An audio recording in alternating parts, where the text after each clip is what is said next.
ಸನ್ಮಾನ್ಯ ಅಧ್ಯಕ್ಷರೇ, 1214 ಪ್ರಶ್ನೆ ಸಂಖ್ಯೆಯನ್ನು ಮಾನ್ಯ ಜವಳಿ ಕಬ್ಬು ಅಭಿವೃದ್ಧಿ ಮತ್ತು ಕೃಷಿ ಮಾರುಕಟ್ಟೆ ಸಚಿವರಲ್ಲಿ ಕೇಳಬಯಸ್ತೇನೆ. ಅಧ್ಯಕ್ಷರ ಉತ್ತರವನ್ನು ಒದಗಿಸಿದ್ದೀವಿ. ಸನ್ಮಾನ್ಯ ಅಧ್ಯಕ್ಷರೇ, ಉತ್ತರವನ್ನು ತುಂಬ ಸವಿಸ್ತಾರವಾಗಿ ಕೊಟ್ಟಿದ್ದಾರೆ. ಆದರೆ ಇವತ್ತು ನಮ್ಮ ಕರ್ನಾಟಕದಲ್ಲಿ ಇರ್ತಕ್ಕಂಥ ಎಲ್ಲ ನೇಕಾರರ ಪರಿಸ್ಥಿತಿ ಯಾವ ರೀತಿಯಾಗಿದೆ ಅಂತಂದರೆ, ಇವತ್ತು ಸಣ್ಣ ನೇಕಾರರೆಲ್ಲರೂ ಕೂಡ ಅವರ ನೇಕಾರ ವೃತ್ತಿಯನ್ನು ಬಿಟ್ಟು ಹೊಟ್ಟೆ ಮೇಲೆ ತಣ್ಣೀರು ಬಟ್ಟೆ ಇಟ್ಕೊಳ್ಳುವಂಥ ಪರಿಸ್ಥಿತಿ ಇವತ್ತು ನಾವು ಕಾಣ್ತಾ ಇದ್ದೀವಿ ಅಧ್ಯಕ್ಷೆ. ಯಾಕೆ ಅಂತಂದರೆ 2023 ಏಪ್ರಿಲ್ಗಿಂತ ಮುಂಚೆ 1ರಿಂದ 20 ಯೂನಿಟ್ವರೆಗೆ ಇರ್ತಕ್ಕಂಥ HP ವರೆಗೆ ಇರ್ತಕ್ಕಂಥ ನೇಕಾರ ಬಿಲ್ಲನ್ನು ₹1.25 ಅಂತ ಇತ್ತು ಅಧ್ಯಕ್ಷೆ. ಆದರೆ ಅದನ್ನು ಏಪ್ರಿಲ್ 23ರಿಂದ ಮೇ 23ರವರೆಗೆ ಇಲ್ಲಿ ಉತ್ತರದಲ್ಲೂ ಕೂಡ ಕೊಟ್ಟಿದ್ದಾರೆ ಅಧ್ಯಕ್ಷೆ. 20/10/23ರಲ್ಲಿ ಕೆಳಗಂಡಂತೆ ಆದೇಶ ಹೊರಡಿಸಲಾಗಿದೆ ಅಂಥೇಳಿ ಕೊಟ್ಟಿದ್ದಾರೆ. ರಾಜ್ಯ 80% ಸಣ್ಣ ಪ್ರಮಾಣದ ನೇಕಾರರಿಗೆ ಅನುಕೂಲವಾಗಿರೋದ್ರಿಂದ 10 HP ವರೆಗೂ ವಿದ್ಯುತ್ ಸಂಪರ್ಕ ಮತ್ತು ಹೊಂದಿರುವಂಥ ನೇಕಾರರಿಗೆ ಆ ಒಂದು ಬಿಲ್ಲಿನ ಜೊತೆಗೆ energy charges, fixed charges, fuel adjustment charges ಮತ್ತು ಟ್ಯಾಕ್ಸ್ ಇದೆಲ್ಲ ಸೇರಿಸ್ಬಿಟ್ಟು ಇವತ್ತು 10ರಿಂದ 20 HP ವರೆಗೆ ವಿದ್ಯುತ್ ಸಂಪರ್ಕ ಹೊಂದಿರುವಂಥ ಇವರಿಗೆ 1.25 ಘಟಕ ಒಂದರಂತೆ ಮಾಸಿಕ ಬಿಲ್ಲನ್ನು ತಗೋತಾ ಇದ್ದೀವಿ ಅನ್ನುವಂಥ ಉತ್ತರ ಕೊಟ್ಟಿದ್ದಾರೆ ಅಧ್ಯಕ್ಷ. ಆದರೆ ಇವತ್ತು ರಿಯಲ್ ನಾವು ಅಲ್ಲಿ ನೋಡಿದಾಗ ಅಲ್ಲಿ ಇರ್ತಕ್ಕಂಥ 1.25 ಬದಲಾಗಿ 23 ಮೇದಿಂದ ಅದು ₹11 ಥರ ಈಗಾಗಲೇ ಶುಲ್ಕ ಅವರು ತಗೊಳ್ಳೋ ಅಂಥದ್ದನ್ನು ಮಾಡ್ತಾ ಇದ್ದಾರೆ ಅಧ್ಯಕ್ಷ. ಹಾಗಾಗಿ ಇವತ್ತು ನೇಕಾರರು ಅನೇಕ ಹೋರಾಟ ಮಾಡಿದರು. ಇಲ್ಲಿ ಆ ಉತ್ತರದಲ್ಲೂ ಕೂಡ ಕೊಟ್ಟಿದ್ದಾರೆ. ಯಾಕಂದರೆ ನೇಕಾರರು ವಿದ್ಯುತ್ ಸಹಾಯಧನ ಬದಲಾವಣೆ ಮಾಡಿ ಈ ಹಿಂದೆ ಇದ್ದಂತೆ ಸರ್ಕಾರದ ಆದೇಶ ಹೊರಡಿಸಲು ನಿರಂತರ ಒತ್ತಾಯಿಸಿದ ಹಿನ್ನೆಲೆಯಲ್ಲಿ ಸರ್ಕಾರ ನೇಕಾರರ ಸಮಸ್ಯೆಯನ್ನು ಮನಗಂಡು ಸರ್ಕಾರದ 25/9/24ರಲ್ಲಿ 10.1 HP-ಯಿಂದ 20 HP-ವರೆಗೆ ವಿದ್ಯುತ್ ಸಂಪರ್ಕ ಹೊಂದಿರುವ ಮತ್ತು ಪಡೆದ ಮಗ್ಗ ಮತ್ತು ಮಗ್ಗಪೂರ್ವಕ ಘಟಕಗಳಿಗೆ ಒಟ್ಟು ಯೂನಿಟ್ಗಳಿಗೆ ಪ್ರತಿ ಯೂನಿಟ್ಗೆ 1.25ರಂತೆ ಶುಲ್ಕವನ್ನು ಎಲ್ಲ ಚಾರ್ಜಸ್ ಭರಿಸಿ ಈ ಘಟಕದವರೇ ಭರಿಸಬೇಕು ಅಂಥೇಳಿ ಆದೇಶ ಮಾಡಲಾಗಿದೆ ಅನ್ನುವಂಥದ್ದನ್ನು ಹೇಳಿದ್ದಾರೆ ಅಧ್ಯಕ್ಷ. ಆದರೆ 1ರಿಂದ 20 HP-ವರೆಗೆ ಇರ್ತಕ್ಕಂಥ ಅತಿ ಬಡ ನೇಕಾರರಿದ್ದಾರೆ ಅಧ್ಯಕ್ಷ. ಅವರಿಗೆ 1.25 ಅಂತೆ ಅವರು ತುಂಬೋದಕ್ಕೆ ರೆಡಿ ಇದ್ದಾರೆ, ತುಂಬತಾನೆ ಬಂದಿದ್ದಾರೆ. ಆದರೂ ಕೂಡ ಇದರಲ್ಲಿ ಎಲ್ಲ ಟ್ಯಾಕ್ಸ್ ಮತ್ತು ದಂಡ ಹಾಕಿ ಈಗಾಗಲೇ ಇಡೀ ಕರ್ನಾಟಕ ನೋಡಿದರೆ 20 ಕೋಟಿ ಮತ್ತು ನನ್ನ ಕ್ಷೇತ್ರದಲ್ಲಿ ನೋಡಿದರೆ 10 ಕೋಟಿ ಈ ರೀತಿ ಒಂದು ಭಾರ ನೇಕಾರ ಮೇಲೆ ಆಗ್ತಾ ಇದೆ ಅಧ್ಯಕ್ಷ. ಮತ್ತು ಅದಕ್ಕೆ ನಾನು ಸಚಿವರಲ್ಲಿ ವಿನಂತಿ ಮಾಡ್ಕೋತಾ ಇದ್ದೇನೆ, ಇವರೆಲ್ಲರೂ ಬಡತನದ ನೇಕಾರರಿದ್ದಾರೆ ಮತ್ತು ಇದು ಬಿಲ್ ಕಟ್ಟಿಲ್ಲ ಅಂಥೇಳಿ ಹೆಸ್ಕಾಮ್ನವ್ರು ಬಂದು ಅವರು ಎಲೆಕ್ಟ್ರಿಸಿಟಿ ಕಟ್ ಮಾಡಿದ್ದಾರೆ ಅಧ್ಯಕ್ಷ. ಹಾಗಾಗಿ ನಾವು ಕೂಡ ಎಲ್ಲರಲ್ಲೂ ಅಧಿಕಾರಿಗಳಲ್ಲಿ ಮನವಿ ಮಾಡ್ಕೊಂಡಿದ್ದೀವಿ, ನೇಕಾರರಂತೂ ಗೋಳು ನೋಡೋಕ್ಕಾಗ್ತಾ ಇಲ್ಲ ಅಧ್ಯಕ್ಷ. ಹಾಗಾಗಿ ನಾನು ದಯವಿಟ್ಟು ಸಚಿವರಲ್ಲಿ ವಿನಂತಿ ಮಾಡ್ಕೋತಾ ಇದ್ದೀನಿ, ಈ ಒಂದು ಇಡೀ ಕರ್ನಾಟಕದ 20 ಕೋಟಿ ಇದು ನಿಮ್ಮ ಸರ್ಕಾರಕ್ಕೆ ಏನು ಭಾಳ ದೊಡ್ಡ ಅಮೌಂಟ್ ಅಲ್ಲ, ಅದನ್ನು ಮನ್ನಾ ಮಾಡಿ ಆ ಬಡ ನೇಕಾರರಿಗೆ ಒಂದು ಜೀವದಾನ ಕೊಡಬೇಕು ಅನ್ನುವಂಥ ಒಂದು ವಿನಂತಿಯನ್ನು ಮಾಡ್ತೇನೆ ಅಧ್ಯಕ್ಷ. ಹಾಗಾಗಿ ಸಚಿವರು ಇದಕ್ಕೆ ಸ್ಪಂದಿಸ್ತಾರೆ ಅಂತಕ್ಕಂಥ ಒಂದು ವಿಶ್ವಾಸವನ್ನು ವ್ಯಕ್ತಪಡಿಸಿ ಅವರನ್ನು ಸ್ಪಂದಿಸಬೇಕು ಅಂತ ತಮ್ಮ ಮೂಲಕ ಕೇಳ್ಕೊತಾ ಇದ್ದೇನೆ ಅಧ್ಯಕ್ಷ. ಸನ್ಮಾನ್ಯ ಅಧ್ಯಕ್ಷ, ಚುನಾವಣೆಗಿಂತಲೂ ಪೂರ್ವದಲ್ಲಿ ಮಾನ್ಯ ಮುಖ್ಯಮಂತ್ರಿಗಳು ನಮ್ಮ ಮ್ಯಾನಿಫೆಸ್ಟೋನಲ್ಲೇ ಹೇಳಿದರು 1ರಿಂದ 10 HP-ವರೆಗೆ ನಾವು ನಮ್ಮ ಸರ್ಕಾರ ಬಂದ ಮೇಲೆ ಕೊಡ್ತೀವಿ ಅಂಥೇಳಿ. ಆದರೆ ಆ ಕೊಡ್ತಕ್ಕಂಥ ಆದೇಶ ಏನಾಗಿದೆ, ನವಂಬರ್ನಲ್ಲಿ ಆದೇಶ ಆಗಿದೆ. ಆ ಮೇಕ್ಕಿಂತಲೂ ಪೂರ್ವದಿಂದ ಮತ್ತು ನವಂಬರ್ವರೆಗೆ ಇರ್ತಕ್ಕಂಥ ಜನರೇನಿದ್ದಾರೆ ಆ ಬಿಲ್ಲನ್ನು ಅವರೇ ಭರಿಸ್ಬೇಕು. ಕೇವಲ 20 ಅಥವಾ 30 ಕೋಟಿ ಅಷ್ಟೇ ಅಲ್ಲ ಮೇಡಮ್, 120 ಕೋಟಿ ಮನ್ನಾ ಮಾಡ್ತಾ ಇದ್ದೀವಿ ನಮ್ಮ ಸರ್ಕಾರದಿಂದ 1ರಿಂದ 10 HP-ವರೆಗೆ. ಪುನಃ 1ರಿಂದ 10 HP ಆದಮೇಲೆ 10ರಿಂದ 20 HP-ಅವರು ಕೂಡ ಬಂದರು. ಅವ್ರಿಗೂ ಕೂಡ ನಾವು ₹1.25 ಮಾತ್ರ ಚಾರ್ಜ್ ಮಾಡ್ತಾ ಇದ್ದೀವಿ. ಸೊ ನಿಮ್ಮ ತಿಳುವಳಿಕೆ ಪ್ರಕಾರ 10ರಿಂದ 20 ಕೋಟಿ ಅಲ್ಲ, 120 ಕೋಟಿ ಸರ್ಕಾರಕ್ಕೆ ಹೊರೆ ಆಗ್ತಾ ಇದ್ದರೂ ಕೂಡ ಇದನ್ನು ಭರಣಾ ಮಾಡಿ ನಾವು ಕೊಡ್ತಾ ಇದ್ದೀವಿ ಅಧ್ಯಕ್ಷ. ಅವ್ರ ಮೇನ್ ಪ್ರಶ್ನೆ ಏನಂದರೆ, ನಮ್ಮ ಸರ್ಕಾರ ಬರೋಕ್ಕಿಂತ ಪೂರ್ವದಲ್ಲಿ ಮತ್ತು ಬಂದ ಮೇಲೆ 6-7 ತಿಂಗಳು ಏನಿದೆ ಆ ಹಣವನ್ನು ನೇಕಾರರೇ ಭರಿಸಬೇಕು ಅನ್ನತಕ್ಕಂಥದ್ದು ಆದೇಶದಲ್ಲಿದೆ. ಅದಕ್ಕೆ ಅದನ್ನು ವಸೂಲಿ ಮಾಡ್ತಾ ಇದ್ದಾರೆ. ಅದನ್ನು ಮಾಡಬೇಡಿ ಅಂತೇಳಿ ಸಿದ್ದು ಸೌದಿ ಅವರು ಕೂಡ ಬಂದಿದ್ದರು. ಅದನ್ನು ನನ್ನ ಕಡೆ ಕಷ್ಟ. ಅದು ಸರ್ಕಾರದ ಆದೇಶ ಏನಿರ್ತದೆ ಪ್ರಾಸ್ಪೆಕ್ಟಿವ್ ಆಗ್ತದೆ, ರೆಟ್ರಾಸ್ಪೆಕ್ಟಿವ್ ಆಗೋದಿಲ್ಲ. ಹಿಂದಿನಿಂದ ಎಲ್ಲ ಸೇರಿಸಿ ಮಾಡೋಕ್ಕಾಗೋದಿಲ್ಲ. ಯಾವ ದೇಶನಿಂದ ಯಾವ ತಾರೀಕಿನಿಂದ ಆದೇಶ ಮಾಡಿರ್ತೀವೋ ಅಲ್ಲಿಂದ ಮಾತ್ರ ಅದು ಜಾರಿಗೆ ಬರ್ತದೆ. ಆ ಹಿನ್ನೆಲೆಯಲ್ಲಿ ಇದು ಕಷ್ಟ ಆಗ್ತದೆ ಹಿಂದಿಂದ ನನಗೆ ಮನ್ನಾ ಮಾಡಿಸೋದು. ಆದರೂ ಕೂಡ ನೀವೇನಾದರೂ ಮನವಿ ಕೊಟ್ಟಿದ್ದು, ನೀವು ಮನವಿ ಮಾಡ್ತಾ ಇದ್ದೀರಿ, ಅದನ್ನು ಪರಿಶೀಲನೆ ಮಾಡಿ ಅಂತೇಳಿ ಖಂಡಿತ ನಾನು ಪರಿಶೀಲನೆ ಮಾಡಿ. ಸನ್ಮಾನ್ಯ ಅಧ್ಯಕ್ಷ, ಈಗಾಗಲೇ 120 ಕೋಟಿಗಿಂತ ಜಾಸ್ತಿ ಮನ್ನಾ ಮಾಡ್ತಾ ಇದ್ದೀವಿ ಅಂತಕ್ಕಂಥದ್ದು ಹೇಳಿದ್ರು. ಅದನ್ನು ಸ್ವಾಗತ ಮಾಡ್ತೀವಿ. ಆದಷ್ಟು ಬೇಗ ಮಾಡ್ರಿ ಅಂತ ಕೇಳ್ಕೊತಾ ಇರುತ್ತೆ ಅಧ್ಯಕ್ಷ. ಆದ್ರೆ ಇವತ್ತು ನಮ್ಮ ನೇಕಾರರೆಲ್ಲರೂ ಕೂಡ ₹1.25 ರೆಗ್ಯುಲರ್ ಆಗಿ ಕಟ್ತಾ ಬಂದಿದ್ದಾರೆ. ನಡುಗಡೆ ಏನು ಒಂದು 7-8 ತಿಂಗಳು ಡಿಲೇ ಆಗಿತ್ತು, ಅದರಿಂದ ಇವತ್ತು ಅವ್ರ ಲೈಟ್ ಕನೆಕ್ಷನ್ ಕಿತ್ತಿರೋದ್ರಿಂದ ಅವ್ರ ಜೀವಕ್ಕೆ ಎಷ್ಟು ಅಪಾಯ ಆಗ್ತಾ ಇದೆ. ಇವತ್ತು ಸುಸೈಡ್ ಮಾಡ್ಕೊಳ್ಳುವಂಥ ಪರಿಸ್ಥಿತಿ ಆ ನೇಕಾರರದಿದೆ ಅಧ್ಯಕ್ಷ.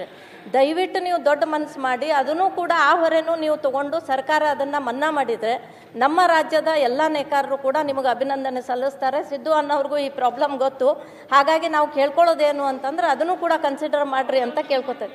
ಜಗಳಕ್ಕೆ ನಿಂತು ಬಿಡ್ತಾರೆ, ಹಂಗಾಗೋದಿಲ್ಲ ಅದು. ಅಲ್ಲ, ಸ್ವಲ್ಪ ನೀವು ಕುತ್ಕೊಳ್ಳಿ ಸರ್, ತಮ್ದಲ್ಲ ಅವ್ರದ್ದೇ ಇದೆ, ನಿಮ್ದು ಇದು ಇದೆ ಅನ್ನೋದು ನನಗೆ ಗೊತ್ತಿದೆ.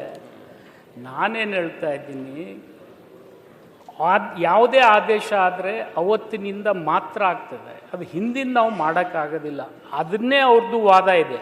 ಅದು 7 ತಿಂಗಳ ಗ್ಯಾಪ್ ಏನಿದೆ ಅದನ್ನು ದಂಡ ಮತ್ತು ಕೊಡಬೇಕಾದಂಥ ಪಾವತಿ ಬಿಲ್ಲು ಕೂಡ ಸೇರಿಸಿ ವಸೂಲಿ ಮಾಡ್ತಾ ಇದ್ದಾರೆ ಅಂತೇಳಿ. ಆದರೆ ಅರ್ಧದಷ್ಟು ಜನ ಈಗಾಗಲೇ ತುಂಬಿಟ್ಟಿದ್ದಾರೆ, ಅದು ಸಿದ್ದು ಅವ್ರಿಗೂ ಗೊತ್ತಿದೆ. ತುಂಬಿಟ್ಟಿದ್ದಾರೆ ಕೆಲವೊಬ್ಬರು ಮಾತ್ರ ತುಂಬಿಲ್ಲ.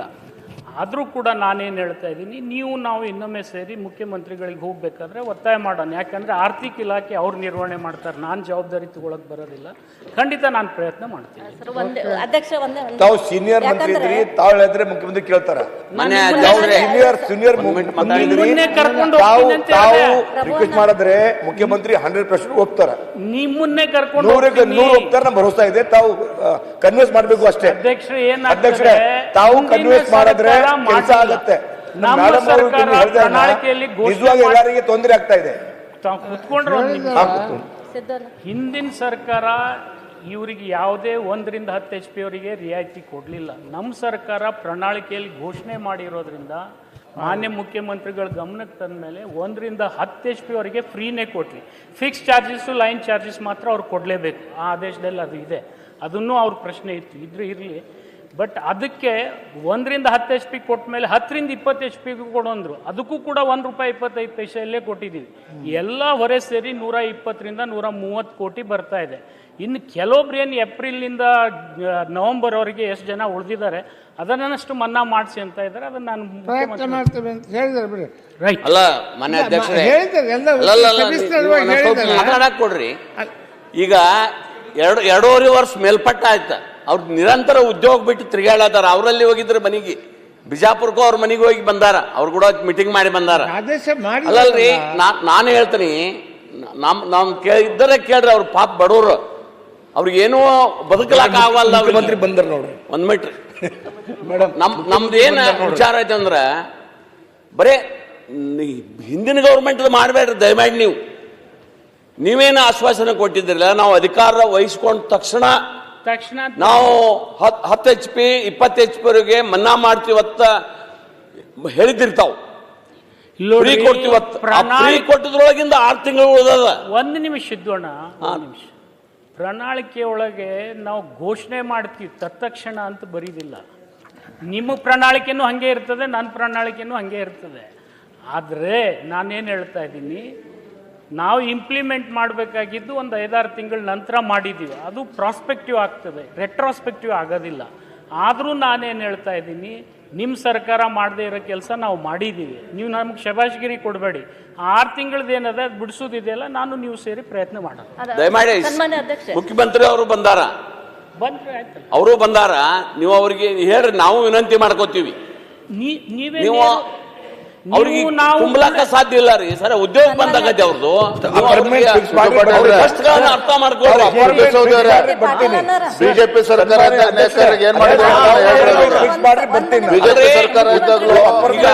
ರಿಯಾಯಿತಿ ವಿದ್ಯುತ್ ಕೊಡ್ಲಾಕ ಪ್ರಾರಂಭ ಮಾಡಿದ್ದ ಯಡಿಯೂರಪ್ಪನವ್ರ. ಬಿಜೆಪಿ ಸರ್ಕಾರ ಬಿಜೆಪಿ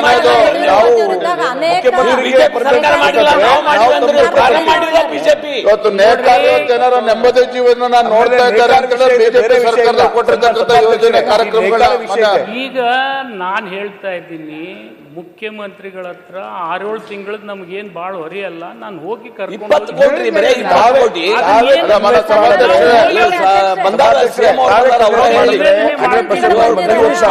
ನಾನು ಖಂಡಿತ ಅವ್ರ ಜೊತೆ ನೀವೇ ಒಂದು ತಾವೇ ಕನ್ವಿನ್ಸ್ ಮಾಡಿದ್ರೆ ಮುಖ್ಯಮಂತ್ರಿ 100% ಒಪ್ತಾರೆ. ಕರೆಂಟ್ ಬಿಲ್ 5-6 ತಿಂಗಳದ್ ನಮ್ ನಾವು ಸರ್ಕಾರ ಕನ್ವಿನ್ಸ್ ಮಾಡಬೇಕು ಒಂದ್ ಅಷ್ಟೇ. ನಿಮಿಷ ನಿಂದು 5-6 ತಿಂಗಳಿಂದ ನಾವು ಪ್ರಣಾಳಿಕೆಯಲ್ಲಿ 1ರಿಂದ 10 HP ವರೆಗೆ ಫ್ರೀ ಕೊಡ್ತೀವಿ ಅಂತಿದ್ವಲ್ಲ ನಮ್ಮ ಪ್ರಣಾಳಿಕೆಯಲ್ಲಿ, ಅದು ಕೊಟ್ಟಿದ್ದೀವಿ ಸರ್. ಆದ್ರೆ ಅದು ನಾವು ಮೇನಲ್ಲಿ ಸರ್ಕಾರ ಬಂದ ಮೇಲೆ ನವಂಬರ್ವರೆಗೆ ಚಾರ್ಜಸ್ ಆಗಿದೆ. ಆ ನವಂಬರ್ದಲ್ಲಿ ಮೇ ಟು ನವಂಬರ್ ಎಷ್ಟು ಒಂದು 4-5 ತಿಂಗಳದಿದೆ, ಅದನ್ನಷ್ಟು ಬಿಟ್ಕೊಡಿ ಅಂತ ಹೇಳ್ತಾರೆ. ಮನೆ ಸಭಾಧ್ಯಕ್ಷರೇ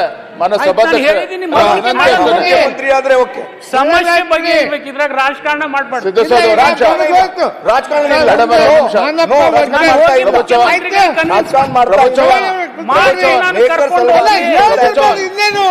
ಮುಖ್ಯಮಂತ್ರಿ ಓಕೆ, ರಾಜಕಾರಣ ಮಾಡ್ತಾ ಇಲ್ಲ.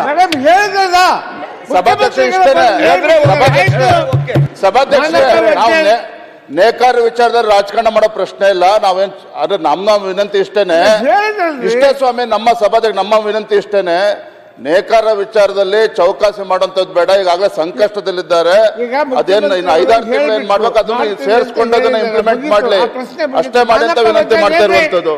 ಸಣ್ಣ ನೇಕಾರರಿದ್ದಾರೆ ಸಚಿವರು, 1330 ಸನ್ಮಾನ್ಯ ಮುಖ್ಯಮಂತ್ರಿಗಳೇ, ಅವ್ರು ಇನ್ನೂ ಸಣ್ಣ ಸಣ್ಣ ರೈತರಿದ್ದಾರೆ. ನಾನು ನೀವು ಕೂಡ ಹೋಗಿ ಮಾಡೋಣ. ಕೊಡ್ರಿ, ಮುಂದಿನ ವಾರ ಒಂದ್ ಡೇಟ್ ಕೊಡ್ರಿ, ಎಲ್ಲಾರು ಕೂಡ್ಕೊಂಡು ಮುಖ್ಯಮಂತ್ರಿ ಮೇಡಮ್ ನಾವು ನೀವು ಕೂಡ ಮಾಡೋಣ. ಅಲ್ಲಿ ತಗ ಡಿಸ್ಕನೆಕ್ಟ್ ಮಾಡಬೇಡ ಅಂತ ಹೇಳ್ರಿ. ಲೈಟ್ ಡಿಸ್ಕನೆಕ್ಟ್ ಮಾಡಿ ಅದು KEB ನಾನು ಹೇಳ್ತೀನಿ ಅವರಿಗೆ. 1232 ಪ್ರಶ್ನೆಯನ್ನ ಚರ್ಚೆ ಮಾಡಿ ನಗರಾಭಿವೃದ್ಧಿ ಮತ್ತು ನಗರ ಯೋಜನಾ ಸಚಿವರನ್ನು ಕೇಳಲು ಬಯಸ್ತಾ ಇದ್ದೀನಿ. ಪ್ರಯತ್ನ ತಾವು ಮಾಡ್ತಾ ಇದ್ದೀರಿ, ನಿಮ್ ಜೊತೆ ನಾವು ಸಹಕಾರ ಮಾಡ್ತೀವಿ. ಸಂಘರ್ಷಕ್ಕೆ ಹೋಗೋದು ಬೇಡ. ಮುಖ್ಯಮಂತ್ರಿಗಳು ಹೇಳಿಬಿಟ್ಟಿರಲ್ಲ, ಮಾಡ್ತೀವಿ. ಅಧ್ಯಕ್ಷರೇ, ನಿರ್ಭೀತ, ನಿಷ್ಪಕ್ಷಪಾತ, ವಿಶ್ವಾಸಾರ್ಹ ಸುದ್ದಿಗಳಿಗೆ ಮತ್ತೊಂದು ಹೆಸರಾಗಿರುವ ನ್ಯೂಸ್ 18 ಕನ್ನಡ ಈಗ ಆಪ್ನಲ್ಲೂ ಲಭ್ಯವಿದೆ. ದಯವಿಟ್ಟು ಇಲ್ಲಿರುವ QR ಕೋಡ್ ಅನ್ನು ಸ್ಕ್ಯಾನ್ ಮಾಡಿಕೊಂಡು ಆಪ್ ಡೌನ್ಲೋಡ್ ಮಾಡೋದಕ್ಕೆ ಮರಿಬೇಡಿ. ನಿಮ್ಮ ಬೆಂಬಲ ಹೀಗೆ ಸದಾ ನಮ್ಮೊಂದಿಗಿರಲಿ. ಧನ್ಯವಾದ.